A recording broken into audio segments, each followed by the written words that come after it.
Hello everyone, आप सभी का स्वागत है STS चैनल पर। तो गाइज, आज मैं आपको पढ़ाने वाली हूँ रिवॉल्यूशन के बारे में। रिवॉल्यूशन से मेरा मतलब हिस्ट्री से नहीं है।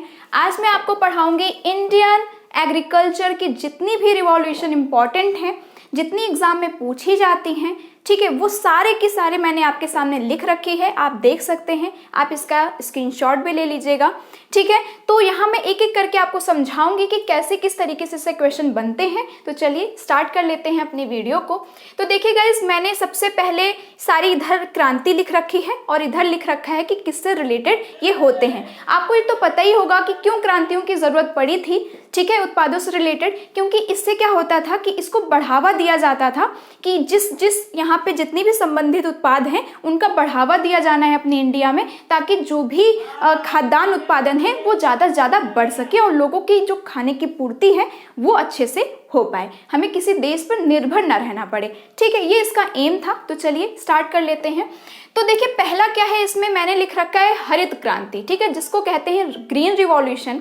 जो ग्रीन रिवॉल्यूशन है वो सबसे पहली ऐसी क्रांति है जो हमारे इंडिया में की गई थी, ठीक है। ये कब की गई थी? ये की गई थी 1966 से लेकर के 67 के बीच में, ठीक है। ये आपको तो पता ही है, ये नियर बाई है जब हम लोग आज़ाद हुए थे 1947 में। इसके बाद व्यवस्थाएं बहुत ज़्यादा बिगड़ी हुई थी, कोई बहुत अच्छी चीज़ें नहीं चल रही थी, ठीक है। तो लोगों को खाद्यान्न उत्पादन से रिलेटेड बहुत सारी मुसीबतें होती थी। ऐसा नहीं था कि खाद्यान्न होता नहीं था, बट इतना नहीं होता था कि लोगों को अच्छे से खाना पूर्ति हो सके, ठीक है। हमें दूसरे देशों पर निर्भर रहना पड़ता था। अगर वो मना कर दें तो यहाँ पे भूखों की नौबत आ जाती थी। इसलिए यहाँ पर क्या किया गया था, ग्रीन रिवॉल्यूशन लाया गया था। और इसका सबसे ज्यादा श्रेय किसको जाता है? MS स्वामीनाथन को। सबसे ज्यादा श्रेय का क्या मतलब है? इकलौता इन्हीं को श्रेय जाता है जो इंडिया में इन्होंने इसको लेकर आए थे। और किसकी मदद से? Norman Borlaug. ये दो ऐसे नाम है गाइस जिनको आपको याद रखना है। किससे रिलेटेड है ये एग्रीकल्चर से ही रिलेटेड है, तो ध्यान रखिएगा इस बात को। चलिए, तो ग्रीन रिवॉल्यूशन किससे रिलेटेड हो गया? अनाज उत्पादन से। इसमें विशेष रूप किस पे ध्यान दिया गया था? गेहूं और चावल पर, ठीक है, क्योंकि मेन यही थे जिनको खाया जाता है मोस्टली।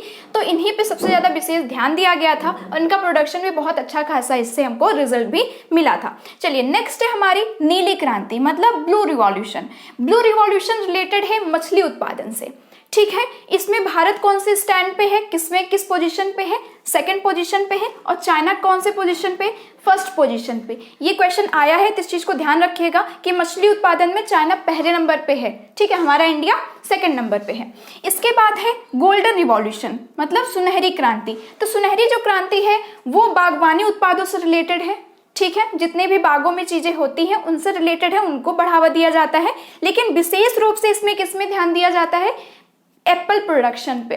क्योंकि जो एप्पल प्रोडक्शन है, एप्पल जो होते हैं वो ज़्यादातर ठंडे इलाकों में हुआ करते हैं, जैसे जम्मू कश्मीर हो गया, हिमाचल हो गया, ऐसे इलाकों में ये ज़्यादा होते हैं, इसलिए इन पर ज़्यादा विशेष ध्यान रखा गया था। चलिए, नेक्स्ट है हमारी भूरी, धूसर या फिर ग्रे, ठीक है। इसको दो नामों से हिंदी में जाना जाता है, भूरी कह सकते हैं या फिर धूसर कह सकते हैं। और इंग्लिश वाले बच्चे ध्यान रखिए, इसको ग्रे रिवॉल्यूशन से जाना जाता है।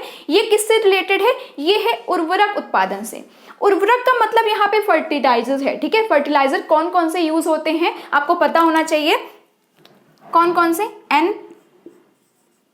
Na, K और P, ठीक है। ये पूछा भी जाता है, सोडियम, फास्फोरस और पोटेशियम, ठीक है। सोडियम, पोटेशियम और फास्फोरस, NaKP, ठीक है, ओके। चलिए, नेक्स्ट है हमारा ऑपरेशन फ्लड।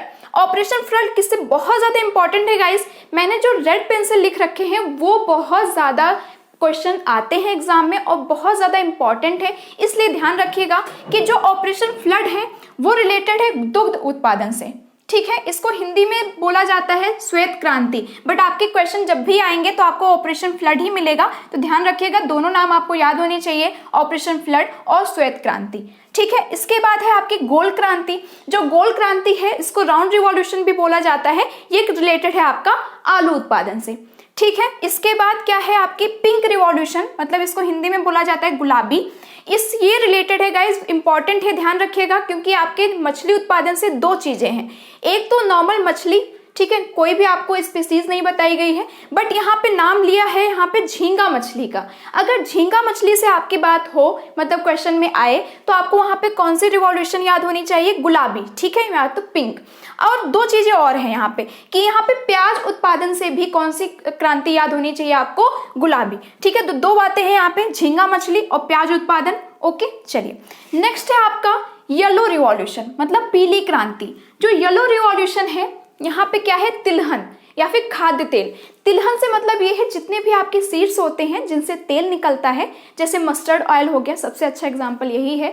तो मस्टर्ड ऑयल हो गए, इस तरीके जितने भी तेल वाले जो सीड्स होते हैं उनसे उनका प्रोडक्शन अच्छा हो, तो ये कौन सी क्रांति है इससे रिलेटेड? पीली क्रांति, ठीक है।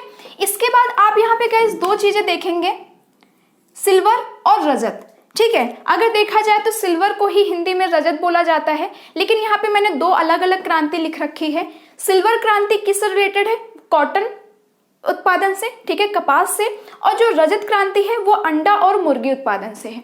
तो आपको ध्यान रखना है कि आपके क्वेश्चन में किस तरीके से क्वेश्चन पूछा गया है और ऑप्शन क्या है, ठीक है। मैंने दोनों आपको बता दिए हैं, जो जैसा आपके ऑप्शन में है आप उस तरीके से उसको सॉल्व कीजिएगा, ठीक है। चलिए इसके बाद है रेड रिवॉल्यूशन, मतलब लाल क्रांति। लाल क्रांति का सीधा मतलब है आपका टमाटर से और मांस उत्पादन से, ठीक है। ये तो बहुत आसानी से याद हो जाएगा क्योंकि लाल टमाटर होते हैं, तो इस तरीके से आप इसको याद कर सकते हैं। इसके बाद है आपका कृष्ण या फिर ब्लैक रिवॉल्यूशन, ठीक है। इंग्लिश में इसको क्या बोलते हैं? ब्लैक बोलते हैं, और हिंदी में कृष्ण रिवॉल्यूशन। ये किससे रिलेटेड है? ये है वैकल्पिक ऊर्जा, मतलब आपके इसमें क्वेश्चन में अगर पेट्रोलियम या फिर खनिज तेल आता है तो आप कौन सी क्रांति लगाएंगे? ये है आपकी कौन सी? ब्लैक, ठीक है, ध्यान रखिएगा इस बात को। इसके बाद है आपका बादामी क्रांति, ठीक है। बादामी क्रांति किससे रिलेटेड है? मसाला उत्पादन से। ओके, ध्यान रखिएगा इस चीज को। यहाँ पे जो भी मैंने आपको जितने भी आपको मैं क्रांति बता रही हूँ सारे एग्जाम्स में कई बार पूछे जा चुके हैं, तो 1 मार्क्स आपका यहाँ से फिक्स हो जाएगा। ओके, चलिए फिर बात कर लेते हैं गाइस, जो मैंने लास्ट में दो क्रांति आपके लिए लिख रखी है वो बहुत ज्यादा इंपॉर्टेंट इसलिए है क्योंकि ये देखिए अमृत क्रांति, जो अमृत क्रांति है वो रिलेटेड है नदी जोड़ो परियोजना से। अब आप इस चीज को पढ़ के आपको समझ में आ रहा होगा कि क्यों इतना इम्पॉर्टेंट है, बिकॉज आपको ये बात पता ही होगी कि जिस तरीके से वाटर क्राइसिस बढ़ रहा है, ठीक है, तो उससे ये बोला जा रहा है कि जितनी भी आपके हिमालयन रिवर्स हैं और जो पेनिनसुलर रिवर्स हैं, क्योंकि आपको ये बात पता भी होगी कि जो हिमालयन रिवर्स है उसमें वो वर्ष भर पानी रहता है, और जो पेनिनसुलर रिवर्स है उसमें वो मानसून के हिसाब से उसमें वर्षा जब होती है तभी उसमें पानी रहता है। तो इससे कहा गया है कि वाटर क्राइसिस ना बढ़े, इसकी वजह से आप इन नदियों को लिंक कर दें, ठीक है, इन नदियों को दो दो करके आप इसको लिंक कर दें। तो इसलिए नदी जोड़ो परियोजना की संज्ञा किसको दी गई है? अमृत क्रांति से, ठीक है। तो आप मुझे कमेंट करके बताइएगा कि पहली कौन सी दो नदियों को हमारे यहाँ पे जोड़ा गया है, उनका नाम कमेंट बॉक्स में मुझे जरूर बताइएगा, ठीक है। चलिए इसके बाद है आपकी इंद्रधनुषी क्रांति या फिर कह सकते हैं इसको सतरंगी क्रांति। इसका क्या मतलब है? देखिए आपका जब जुलाई 2000 में, ठीक है, याद रखिएगा जुलाई 2000 में आपकी नई राष्ट्रीय कृषि नीति की घोषणा की गई थी। आपसे डायरेक्ट क्वेश्चन पूछा जा सकता है क्योंकि इस समय पे जो किसान रिलेटेड है या फिर कृषि रिलेटेड है क्वेश्चन बहुत ज़्यादा इंपॉर्टेंट है, क्योंकि आपको बात पता ही होगी कि जो किसान का मुद्दा है बहुत ज़्यादा चर्चा में था। तो इससे रिलेटेड जितने क्वेश्चन हो सकते हैं आप इसको ध्यान से पढ़ लीजिएगा, ठीक है। तो आपकी जो नई राष्ट्रीय कृषि नीति थी उसकी घोषणा कब की गई थी? उसकी घोषणा की गई थी जुलाई 2000 में, ठीक है। इसके बाद इसमें ये क्रांति सामने आई, इंद्रधनुषी क्रांति। इसके रिलेटेड क्या था कि आपने जितनी भी क्रांति अभी तक पढ़ी उन सभी को साथ में लेकर चलना था, एक एक करके नहीं, साथ में लेकर चलिए और उनका प्रोडक्शन अच्छा कीजिए, इसका एम था, ठीक है। यहाँ तक आपने देखा और जितनी भी मैंने आपको बताया आपसे यहाँ पे 1 मार्क्स कंप्लीट आपका फिक्स हो जाता है, ठीक है। ओके, इससे बाहर अब आपके क्वेश्चन नहीं जाएंगे। तो आई होप आपको क्लियर हो गया होगा और अच्छे से समझ में आया होगा और आपने यहाँ पे स्क्रीनशॉट भी ले लिया होगा। तो चलिए आपको अलग से नोट्स बनाने की ज़रूरत नहीं है, मैंने बहुत अच्छे से आपके लिए बना रखा है। तो आई होप आप अच्छे से पढ़ाई कर लेंगे। चलिए मिलते हैं नेक्स्ट वीडियो में नेक्स्ट टॉपिक के साथ, तब तक के लिए थैंक यू सो मच।